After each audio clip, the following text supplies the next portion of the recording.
தேவனுடைய நாமம் மகிமைப்படுவதாக. மனுஷனோ முகத்தை பார்க்கிறான், கர்த்தரோ இருதயத்தை பார்க்கிறார். இந்த ஒரு வசனத்தை இன்றைய நாட்களில் இந்த காலகட்டத்தில் வாழ்ந்துட்டு இருக்க நம்ம ஒவ்வொருத்தரும் நிறைய நேரங்களில் தவறான விதத்தில் மிஸ்இன்டர்பிரேட் பண்ணிடுறோம். அப்படின்னா இந்த வசனத்துக்கு என்னதான் அர்த்தம்னு பார்க்கலாமா? மனுஷனோ முகத்தை பார்க்கிறான், கர்த்தரோ நம்முடைய இருதயத்தை பார்க்கிறார்.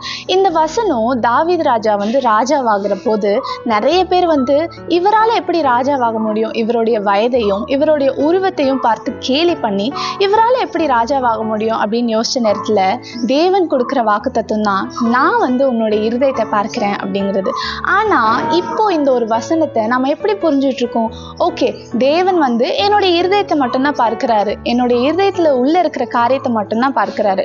அதனால என்னுடைய வெளிப்புற வாழ்க்கையும் என்னுடைய வெளி தோற்றமும் எப்படி இருந்தாலும் அது தேவனுடைய பார்வையில தேவன் அதை பெரிதா எடுத்துக்க மாட்டாரு அப்படின்ற ஒரு காரியத்தை நம்ம எல்லாருமே இப்ப யோசிக்கிறோம் இல்லையா?